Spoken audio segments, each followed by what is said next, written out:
미국 주식 통해서 우리장 투자 포인트 짚어보겠습니다. 한국투자증권 김권진 팀장 함께합니다. 어서 오세요.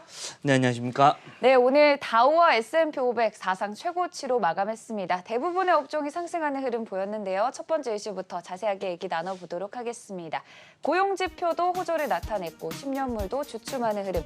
빅테크주들이 오늘 또 껑충 뛰는 모습 보였습니다. 네, 그렇습니다. 빅테크주 아주 좋은 흐름이 나타나고 있다는 얘기를 해드리도록 하겠습니다. 미국 시장에서 빅테크들이 다시 올라가고 있다는 것은 시장의 전체적인 흐름이 우상향되는 모습이 다시 한번 나타나 줄 수 있는 모습이 나타나는 것이다라는 얘기를 해드리겠습니다. 왜냐하면 우리 코로나19 사태에서 가장 좋았던 데가 바로 이 라인들이었다라는 거 이야기를 해드릴 수 있을 것 같고요. 실제 이 라인들이 올라간다면 코로나19의 어떻게 보면 수혜주들이 다시 한번 상승하는 게 아니야라는 얘기를 해드릴 수 있을 것 같고요. 고용지표가 정말 너무 좋게 나왔다라는 겁니다. 그만큼 이제는 일상으로의 복귀가 계속해서 가시화되고 있다라는 얘기를 해드리도록 하겠습니다. 실제 S&P가 지금 4천이 넘어가면서 와 이제 박수를 쳐가는 모습이 나타났었죠.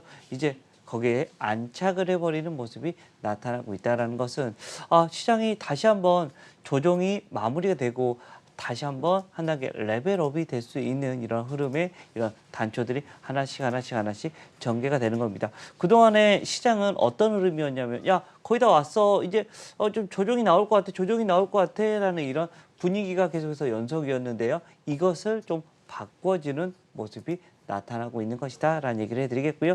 여전히 주도주 계속해서 빅테크 관련된 종목들 여러분들 카카오나 네이버 같은 경우를 여러분들이 계속해서 지속적으로 바라보셔야 된다라는 얘기 드리도록 하겠습니다. 네, 여기에 구글은 오라클과의 지적 재사건에서 승소했다는 개별적인 이슈로 또 강세 흐름 보였다는 점 함께 짚어드리고요.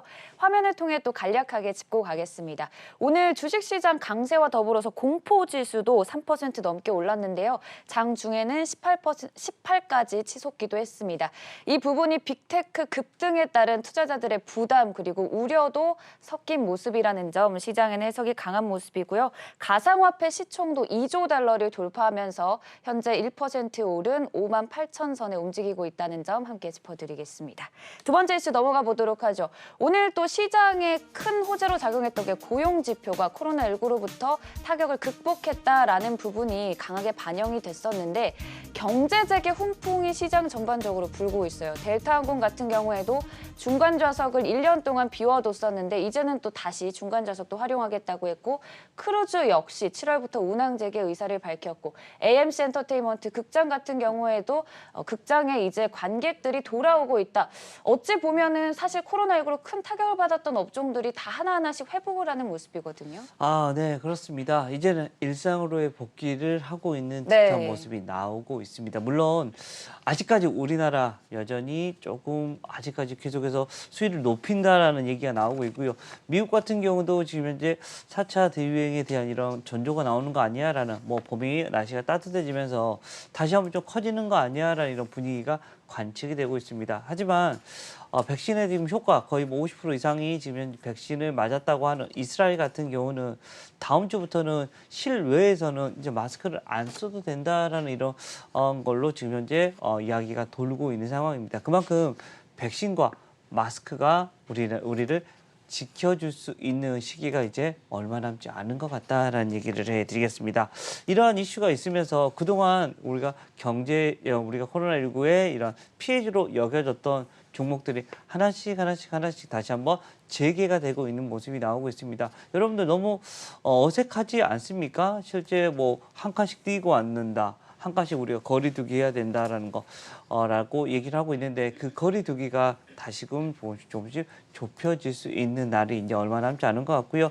어제 문재인 대통령님께서도 11월에 우리가 집단 면역보다 조금 더 빠르게 집단 면역으로 한번 가보자라는 이야기를 하고 있는 것 같습니다. 그만큼 백신에 대한 이런 것을 계속해서 여러분들에게 강조를 해드릴 수밖에 없다라는 얘기를 해드리겠고요.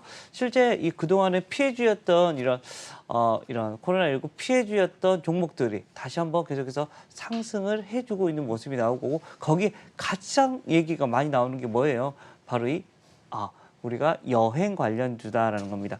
여행 관련주 하면 여러분들 떠오르는 거 뭐 바로 이게 하나투어, 모두투어 그리고 대한항공 같은 경우가 거기에 가장 먼저 여러분들한테 머릿속에 떠올라야 된다라는 얘기를 해드리겠고 코로나19가 끝나면 여러분들 가장 많이 하고 싶은 게 바로 이 여행일 거고 그때는 여러분들이 정말 쾅클릭을 해 주셔야 될 겁니다. 실제 그러한 시간이 이제 얼마 남지 않은 것 같다는 겁니다. 빠르면 올해 말? 아, 진짜요?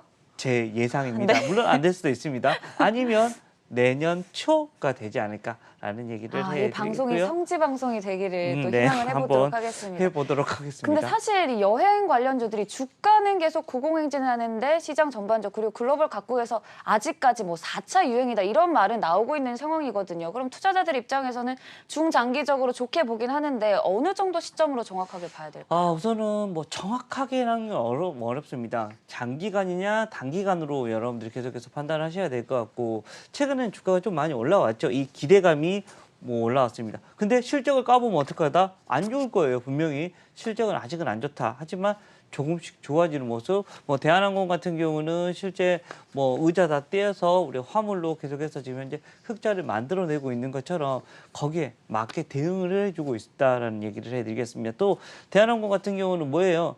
결국은 넘버원이 될 거 아닙니까? 지금도 넘버원인데 이제는 완전히 독점적입니다. 이제 아시아나항공까지 인수를 해버리면 독점적으로 갈 확률이 높아진다라는 이런 이슈가 있다라는 얘기를 해드리겠고요. 주가에도 여기에 관련된 종목들은 여러분들이 조금 더 긍정적으로 바라보자. 그리고 기술적으로 이제 분석을 하셔야 될 것 같습니다. 이 시점을 잡기 위해서는 기술적 분석이 조금 더 필요한 상황이다라는 겁니다. 우로 계속해서 올라가면 5일선은 여러분들이 체크를 하셔야 될 것 같고요. 5일선이 깨지면 잠시 쳐다보고 있다가 21선 언저리오면 다시 한번 상승될 확률이 커 보이니까요. 그렇게 다시 한번 대응해 주시고 큰 축으로 보면 우상향의 흐름 그리고 코로나19 사태의 이런 전까지도 위로 올라와 줄 수 있지 않을까라는 이런 기대를 해볼 수 있을 것 같습니다. 네, 이 여행 관련주 종목들에 한해서 기술적인 차트 반등 분석 필요하다는 점 함께 말씀해 주셨고요. 세 번째 이슈 넘어가 보도록 하겠습니다. 팀쿡 애플 CEO가 10년 인터뷰 기념식에서 자동차는 로봇이다, 자율주행은 그 핵심이다라는 인터뷰를 했습니다. 이렇게 되면 우리가 또 애플카의 핵심이 되는 부분이 바로 이 자율주행 기술이 아닐까 이런 시장의 기대가 높아졌거든요. 네, 애플하면 뭐 가장 먼저 여러분들이 이제는 휴대폰에서 점점 카로 넘어가고 네. 있다는 것을 보여주고 있습니다. 성장을 어디서 한다? 애플은 이제는 애플카에서 성장을 하겠구나라는 것을 얘기해 드리겠습니다. 그만큼 자본력이 엄청나다라는 거고 그 기술력은 얘들이 가져가고 어디 바로 이제 만들어주는 회사들을 지금 현재 계속해서 찾고 있죠. 한때 뭐 기아차 같은 경우도 거기에 대한 얘기가 엄청 많이 나왔던 것처럼 이렇게 분명히 조만간 정해질 것이다라는 얘기를 해드릴 수 있을 거고요. 자율주행이 나왔다는 것은 그 전에 뭐가 나와야 된다? 전기차가 나와야 되고 전기차 다음으로 자율주행차가 나오고 자율주행차가 나오면 또 5G 관련된 이런 종목들까지도 여러분들이 계속해서 판단을 해보셔야 될 것 같습니다. 자율주행 하면 여러분들이 떠오르는 회사들 하나씩 얘기해보면 캠트로닉스 같은 경우가 거기에 대표적인 이런 자율주행 관련된 주식이다라고 판단하시면 될 것 같고요. 뭐 포드나 GM 같은 경우도 전기차에는 조금 늦었지만 자율주행차에서는 어떻게든 앞서 나가기 위해서 계속해서 돈을 쏟아붓고 있다는 겁니다. 기존에 있는 이런 자동차 업계에서도 돈을 계속해서 쏟아부어서 앞서 나가기 위한 이런 모습을 하나씩 찾아간다. 그렇다면 그쪽 관련된 종목들은 계속해서 관련이 많이 올라와 줄 수밖에 없고요. 앞에서 뭐 팀쿡 같은 경우도 로봇에 대한 얘기가 하나의 로봇이다라고 얘기하면 로봇 관련된 주식들도 여러분들 계속해서 보셔야 됩니다. 주식은 뭐예요? 미래고 성장성을 가장 중요시 생각한다라는 거 여러분들 얘기해드리면 바로 이 로봇 관련된 주식들 그리고 자율주행차 관련된 주식들은 여러분들 꾸준히 여러분들 관심 종목을 안에 넣어 놓으셔야 된다라는 얘기 드리겠습니다. 네, 이 부분에 대해서 팀쿡은 자체 제작을 할지 외주에 맡길지는 발언을 하지 않은 상태입니다. 향후 또 추가적인 소식은 바로 빠르게 짚어드리도록 하겠고요. 이렇게 미국 시장 얘기 짚어보고 오늘장 관심주는 어떤 종목 들고 오셨는지 확인해 보도록 하겠습니다.